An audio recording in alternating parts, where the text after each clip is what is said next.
Ladies and gentlemen, we would like to remind you that the taking of photographs and the use of recording equipment are strictly prohibited in the concert hall.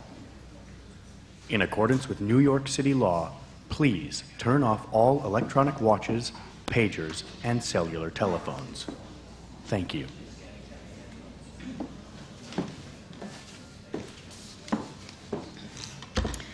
Good evening, everyone, and thank you for joining for what is going to be a most promising and exciting event. My name is Dana Gottfried, and I have the privilege of being the Events and Program Coordinator at the 92nd Street Y. On behalf of the 92Y Russian Sundays, I am delighted to welcome you to today's program. As a nonprofit for Community and Culture Center, 92Y's mission is to enrich individuals, create communities, and in some small way, evaluate humanity every single day. A proud Jewish institution, 92Y reaches out to people every race, ethnicity, religion, and economic class. We believe in the power of faith to inspire and educate and education to ignite. We believe in the unparalleled capacity of civic dialogue to change the minds and the unlimited potential of the arts to change lives. That is why our stage has welcomed everyone from Robert Frost to Alvin Ailey. And because 92Y is committed to providing you with an uncompromised access to people, issues, and culture, we can help you connect with the world in both ways personal and profound. Within 92Y, Russian Sundays was created to promote and preserve the Russian and Russian Jewish culture and to celebrate the tremendous wealth of Russian talent and the bedroth of Russian soul, which are instantly apparent in our programs. Today's program offers us a unique example of such love of Russian culture and music. Again, we welcome you to 92Y, an open door to extraordinary worlds. You have already opened the door to this remarkable event, and we invite you to come back and experience many more extraordinary Y moments. A quick note, please stay seated after the movie screening as the panel discussion will start immediately afterward. We would also like to invite you to an after-program reception in the lobby with accompanist Yelena Fokhmiva, who will perform some Russian songs. And now I would like to welcome the co-chair of the 92Y Russian Sundays for short welcoming words. Thank you, and I hope you enjoy the evening tonight.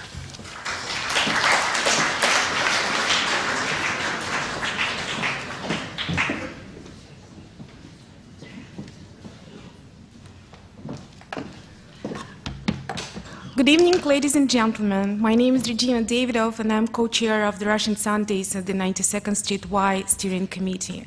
On behalf of Russian Sundays, I'm delighted to welcome you to the God's Fiddler Yasha Heifetz movie screening and discussion.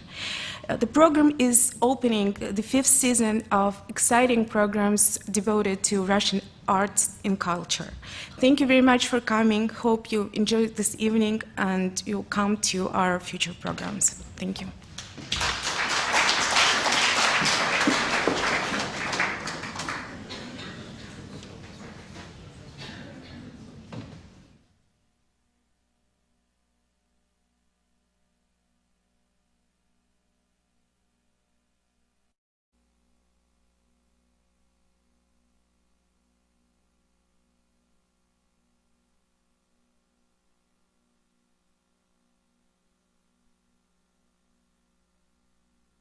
Better?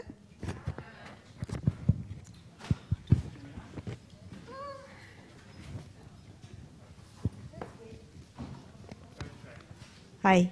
Yes. That's better. Hello. Okay, good evening. I'm Maya Pritzker, and this is our panel. Of course, first of all, congratulations, Peter, director, Thank you. Creator of this wonderful film.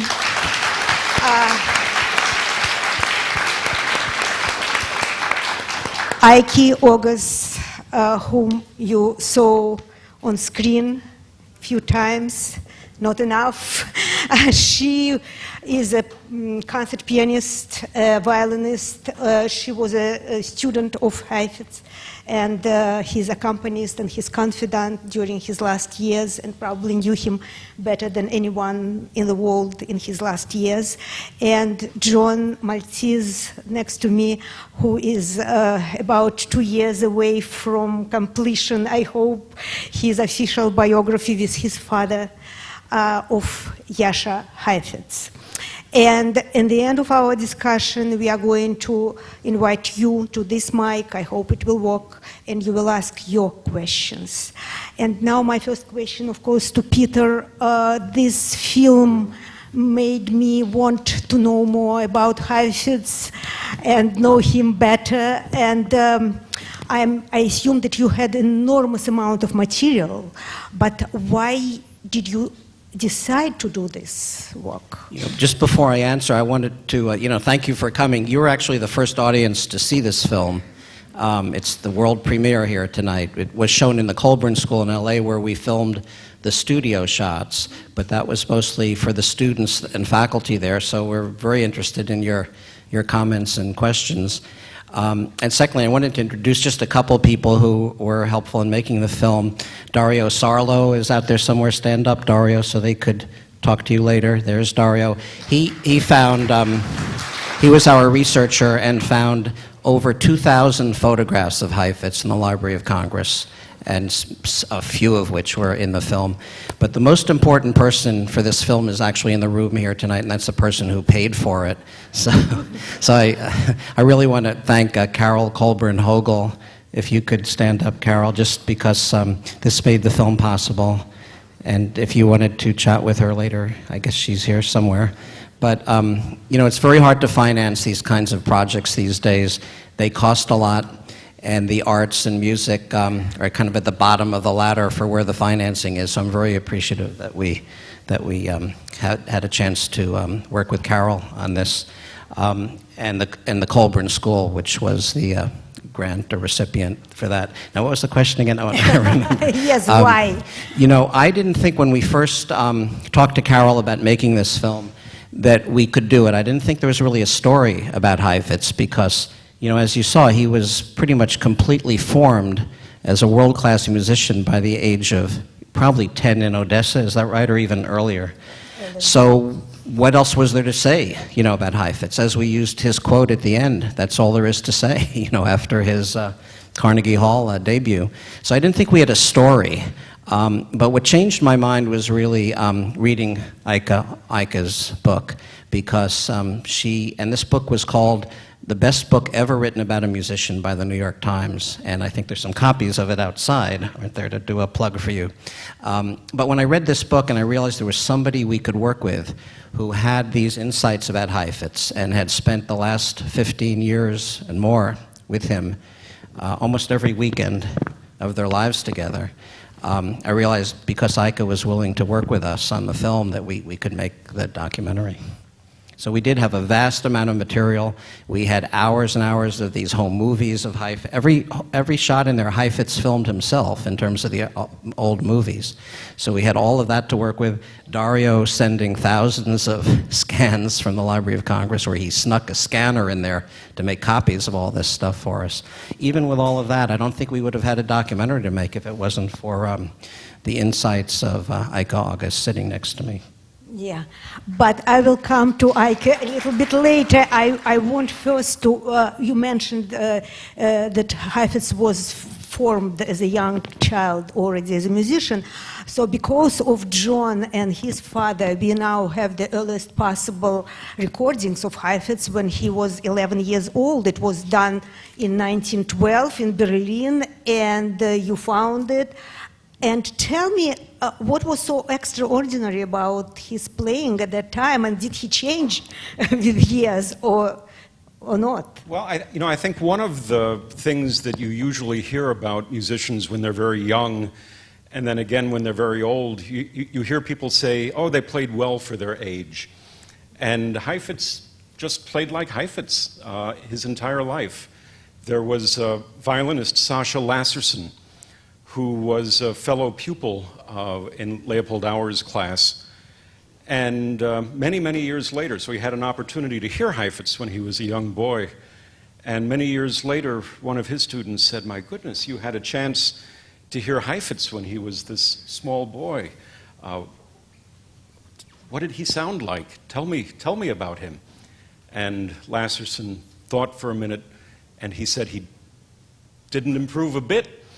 And that's basically sums it up, I think. He's one of the great prodigies. There have been a lot of great prodigies, but he emerged almost fully formed, so that he was this extraordinary musician from the very earliest age. But after hearing so many, and you wrote introduction to this enormous CD complete of like 103 CDs of Heifetz, which was issued, I think, this year or last year? Yes. By Sony Records. 103. So you had heard all of them. So did he change, or it was really true that and how did he change? There certainly is an evolution in his playing.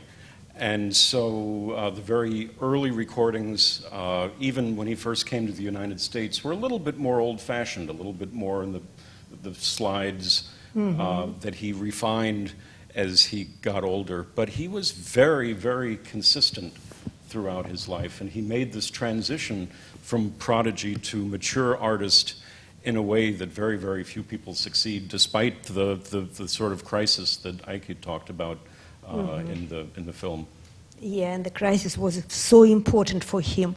But I want to move fast forward when you were 12 years old and you came to his last recital in Los Angeles. Your father brought you from Atlanta? Yes, my father, who I wish could be here today, is 91 years old. And Heifetz was always his god. His two earliest violin teachers were at Heifetz's debut. And so I heard stories from these teachers about that concert. And my father, when I was 12 years old, flew me from Alabama to Los Angeles to hear Heifetz's last concert. And I was partly excited because Jack Benny was sitting down the row from us, so that was exciting for a 12-year-old boy. But a critic wrote of that concert, and again, it's this extraordinary maintaining this standard throughout his life, that it was like Jack Dempsey coming out of retirement and knocking out Muhammad Ali in the first round. It was extraordinary for me. But he didn't allow anyone backstage. He did not allow anybody backstage. Brooks Smith, who was his pianist at that concert, said that even though it was not officially announced, that Heifetz knew that this was his last concert, and so that was difficult for him. He was very tired, and he went to his dressing room and locked the door, and I was actually standing outside the door with Heifetz's son, Jay, and with another fine violinist, Benno Rabinoff, and Heifetz wouldn't let anybody backstage. And now we are going to his last years, and I would like to ask Ike, of course, during these last years, when he stopped performing on big stage, he still continued to practice each and every day for 5 hours. Why? How it was? What did he play? Well, music was his life, as you all found out from watching the film, I hope. And as he often told me, nothing made me cry ever except music. 5 hours a day of practicing was really nothing. I really almost needed to stop because I was tired. And how it all started, was he oftentimes had depression. And I just tried to help somehow, to help him overcome that. But nothing really seemed to work. And one day, I think God just gave me some kind of an enlightenment, and I said to him, I think you probably forgot to play you don't know how to play By heart. this something piece, by heart. Oh, that really got him all riled up. And that was really the beginning because it challenged him. He loved challenges. So every time I would try to get him out of the depression, I would always start saying, I bet you don't know how to play the Goldmark Concerto anymore by heart. So that was how we started to play 5 hours a day, every day, as if there was a concert, the week later.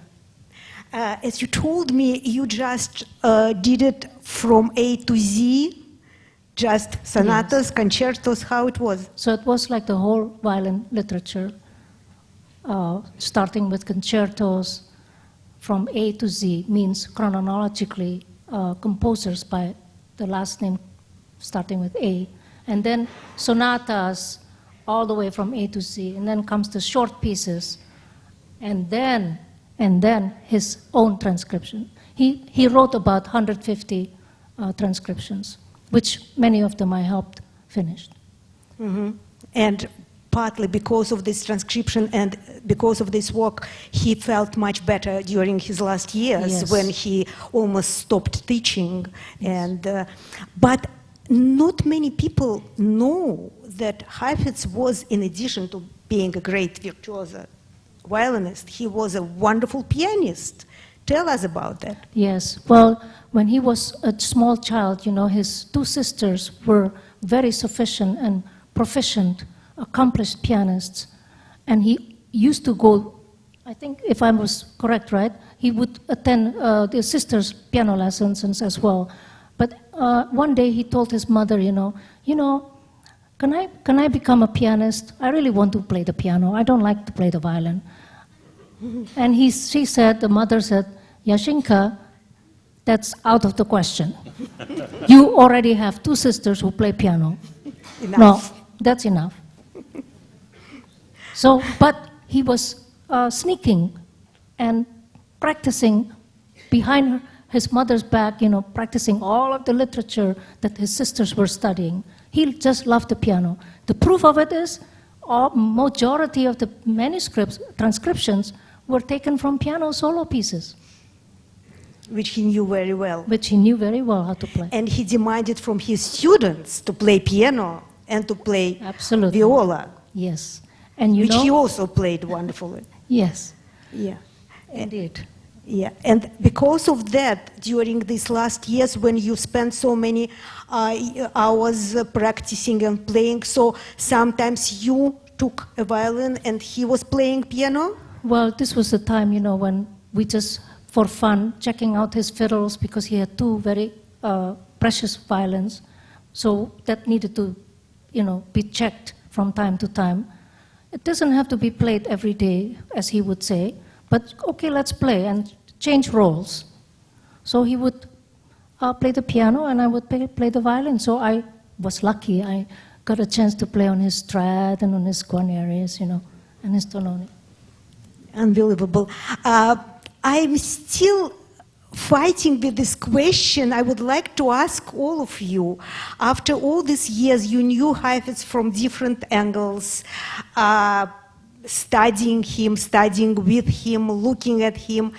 Is still anything which amazes you about him? What about him as a musician, about him as a person, and what lessons could we take from his life? Well, I think at least two for me. One is the obvious, that he moved the goalpost, that he set a new standard in a way that only a handful of individual musicians, I think, have in the entire history of music. But the other thing is that there didn't seem to be a real barrier between what he heard in his head and what he was actually able to play. A lot of us have a wonderful idea in our head of what it should sound like, but physically there's a limit. We can't do it. And he could. And he, I think he relished the challenge of playing even under the most adverse circumstances. He would always play his best, whether he was sick, whether it was a disinterested audience, whether it was that one soldier in the back of the field that you talk so movingly about in the film, whether it was a lousy violin, whether his strings were out of tune. Ike might be able to talk about this, but I understand in his classes he would never let a student tune their violin if it went out of tune. And one time a student said, "Oh, Mr. Heifetz, how can I possibly play with my violin so badly out of tune?" And he picked up his and he put it radically out of tune and played Paganini's 17th Caprice absolutely flawlessly, completely in tune. When he would normally be playing on an open string, he adjusted instinctively to have the perfect pitch. And it's that sort of challenge and that sort of ability to have this perfection that amazes me. Mm-hmm. Ike, do you have anything to add to this? I'm sure you have more.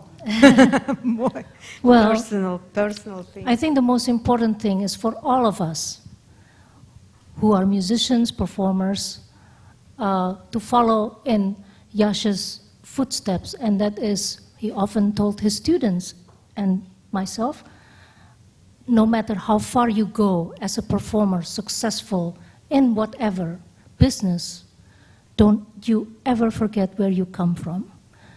And that stems from having humility, always to have humility. And that's what amazes me about Mr. Heifetz. What about you? You know, anything on the personal level, I really have to leave to these two. I never met Heifetz in person. I never heard him play in person, so I can't speak about the person. But what's very interesting, you know, we have here someone who knows every detail of probably every minute of his life in the biographical sense, and Ike, who knows this man somewhat intimately from the close relationship they had. So we're really privileged to kind of hear both sides of that. When you make a film, you're basically creating a completely new reality about it.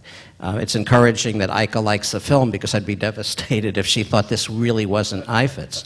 But it could happen, because you basically are making choices out of hundreds of hours of material. You pick what's in the film. So it's about 100-to-1 shooting ratio on interviews and on selection of photos and all that.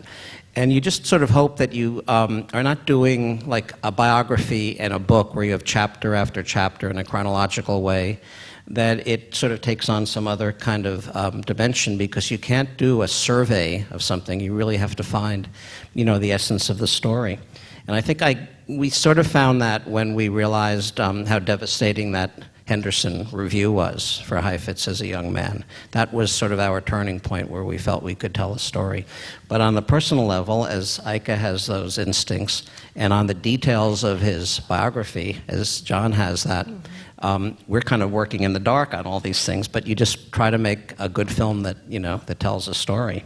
And while I'm thinking of it, because I forgot to say it earlier, we do open this film November 11th down at the Quad Cinema on 13th Street.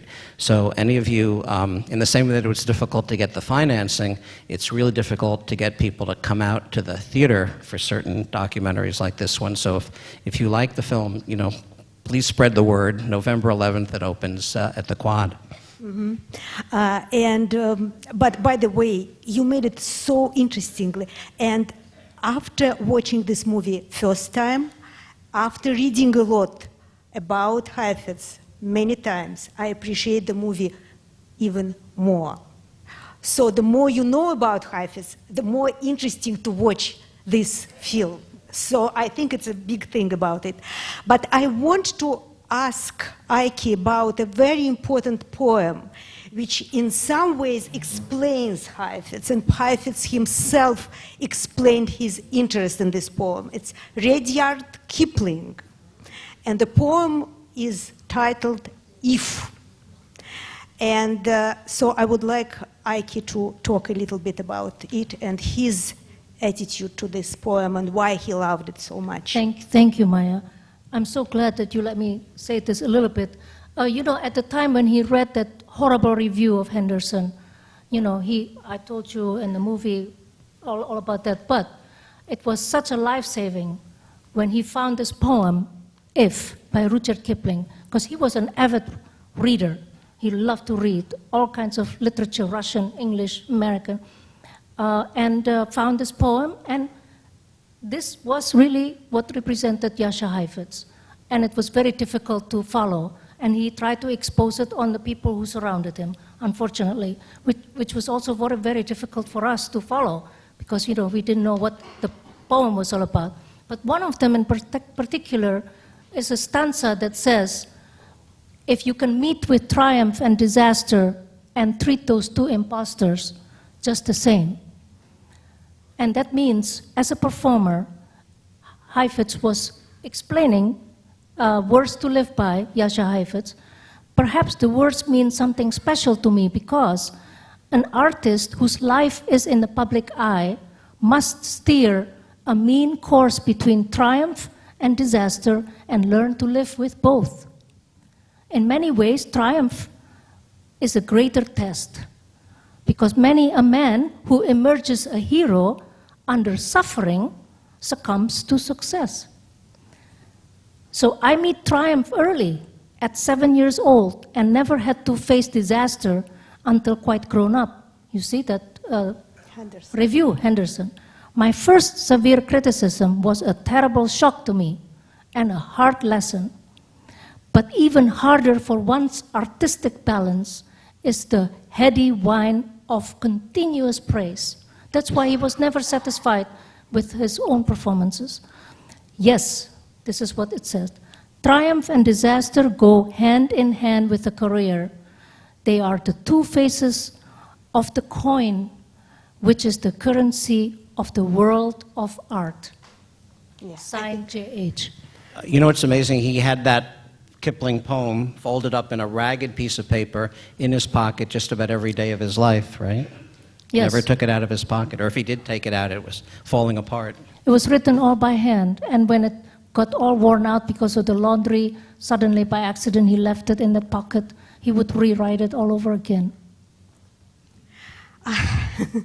Now we will be able to answer your questions, so if you want to ask anything, please come here.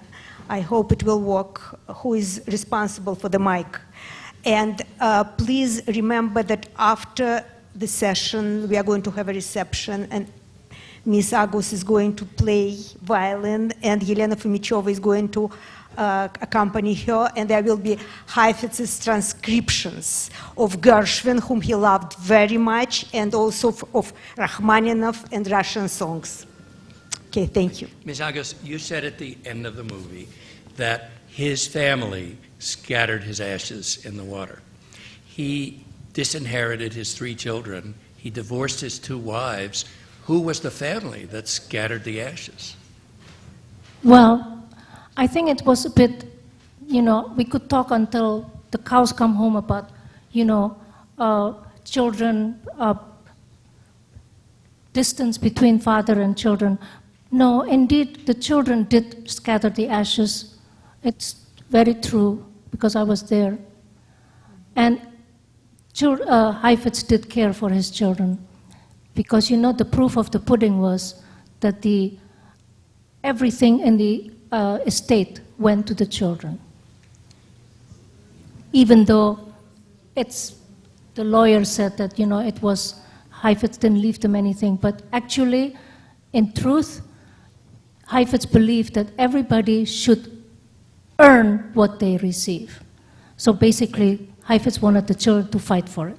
He was clever because they were forced into various lawsuits and there was a settlement, but he taught them a lesson even from wherever he was up there. Well, I don't have a question, but I have a tale that is so apropos to what Leopold Auer said about him. And when I was 11, the first time I heard him play a record, and I said to my parents, I think that this violin player came straight from Mount Sinai. He just descended from Mount Sinai. And that was my reaction to his playing. But I have a short tale. I'm a violinist, and I was a member of the Israel Philharmonic Orchestra. So he came in 1950 to tour the country with the orchestra. The first rehearsal, he came on stage, and we played and all. The recess came about, and I was about to leave the stage, and Leonard Bernstein, he was the conductor, motioned to me to come over, and I said to myself, my gosh, he heard me play something, a note that was wrong, because he had this kind of pitch. So I came over, and he says, are you feeling all right? And I said, yes. And he said, so why were you staring with your mouth open and you didn't play? And I was very young, and I was so embarrassed. And I said, I didn't realize it. And I said, did I do this? And he said, yes. He tousled my hair and just burst out laughing. And he said, well, I understand, but the next part of the rehearsal, you are going to play, right? And I said, right. That was my experience. Thank you. Beautiful. Yes. We still have quite a few minutes to answer your questions, but I have a question for Ike, which I think maybe will be of interest of you. I was surprised to read, I knew that Heifetz was not a very religious person, didn't go to synagogue or to church or anything. But one day was very special, and you describe it in your book very touchingly, his last Yom Kippur. Tell us about it a little bit. Well, I think he believed very much that, you know, when you want to observe your religion, you have to do it because the temple is really in your heart. That's what he often told me. And to do it in private. You know, he was always a man doing things in private. So including observing religion. So, but Yom Kippur was the holiday or a day when he really took it very seriously. And as a matter of fact, as he got older, the doctors told him, you know, Mr. Heifetz, if I were you, I wouldn't bother fasting because it's very hard on the body of an older man, you know. So it's okay, God will forgive you, you know, if you don't fast. But he was very stubborn and insisted on fasting that whole day. And actually, it was something that turned out to be a disaster because, you know, he lost his balance in that evening and fell and hit his head against the wall. So, and that was the beginning of the end. Yeah, he died a few months later. Yeah. No questions? It means you covered really everything. Dan, please. Danny. I just want to address this to Ms. Agus. When I was 15 years old, I opened the Buffalo Evening News, and there was a letter to the editor saying, I'm a young violinist and I would like to study with Jascha Heifetz. Would you please tell me how I can find him? And they advised you to write to the University of California. And I remember reading that. And I'm very happy to be here with you tonight. Was it you? Wow, we just talked yesterday about this wonderful story. Come on. You must be tricking me. No, you're pulling my leg. No, I'm not. Oh my God. And I remember Rivka Mandelkern telling me, Jascha Heifetz stole my best student. But it was not. It was against the law to give the address and everything. You were a student in Buffalo at the time. What, Rosary Hill College? She was a student in Buffalo. Yes. Oh, can So I I talk remember to you from those that you won't remember me, but I remember you. Can I talk to you later? Absolutely. Okay. Oh my God. Thank you so much, Dan.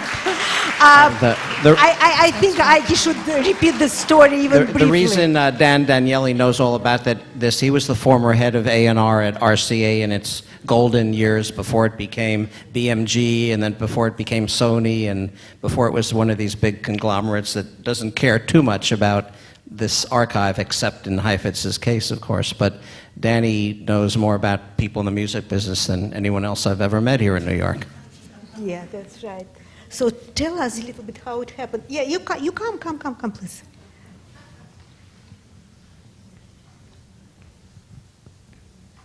Did Heifetz ever return to perform in the USSR because at least based upon recordings and the little that I know as a layperson who's not in the musical field, I never, but I've listened to many, many violinists. I played violin when I was younger. I never considered him, at least in the mature recordings, a particularly Russian-sounding violinist. And I know of no other, like, no concert recordings from, so I'm curious, did he have an attachment to his homeland in a sense? He certainly had an attachment to his homeland. He only went back to the Soviet Union once in 1934, played in in Leningrad and Stalingrad, and that was the only time he went back. Thank you. Okay, you please come to this event. No, we have another, I think, 5 minutes. Yes, we have. I got permission. Hi, I'm Vladimir. I'm violin maker. I know it's a violin for player. It's like a part of himself. Who help Yasha keep this instrument in right condition? Maybe somebody particular or different people? Great question. Thank you. Who can answer? Yes. The end of his life, he had his instruments maintained by a man who was, funnily enough, German. Because, he didn't believe in owning anything German, like cars and piano. His piano was always American Steinway, not the German Steinway. He loved Steinway instruments. But it was a man by the name of Hans Benning, was the latest one who kept his instruments maintained. And before that, it was a guy by the name of Benjamin Kudlak, who, his father as well, kept the instruments of Gregor Piatigorsky and many, many other string artists at that time. We had so much in the film that never makes it onto the screen, but we did a lot of work through Eike's connection to Hans Benning in his shop, and he explained how Heifetz cared about his instrument. He used the gut strings, which is kind of rare rather than metal, and Benning had an interesting story, didn't he, about he, wasn't quite bowing down to Heifetz, and Heifetz said, I'm not going to come back to this shop. You lost all my business doing the violins of the greatest Heifetz. And after a few weeks, he decided to come back just because this man didn't do everything he was told to do. So he admired that in some people. Mm-hmm. And I heard that he was very careful about keeping his violin in perfect shape. And I mean, he took great care of being them cleaned, and himself did a lot of things about it. I spoke recently with Glenn Dicterow, the concertmaster of the New York Philharmonic, who studied with Heifetz when he was a young boy. And he said the first time he went to a lesson, he came in and he put his case on the floor and opened it up and took out his violin. And Mr. Heifetz got very angry at him, and he couldn't figure out what was wrong. And it turned out that you're not supposed to put the violin on the floor. You hold it in respect and you put it on a table. You don't put it on the floor. Yes.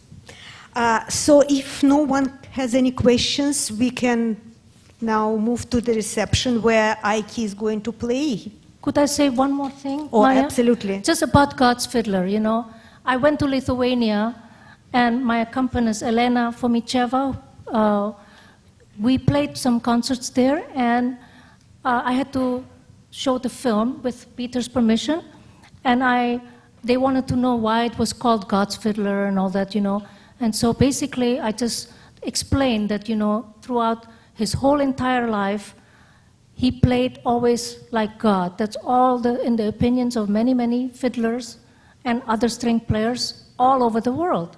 So one day, a man went backstage and did approach Yasha and said, Mr. Heifetz, I'm speechless, You played like God. And when he heard those words, he just was stunned because he didn't know what to say to that.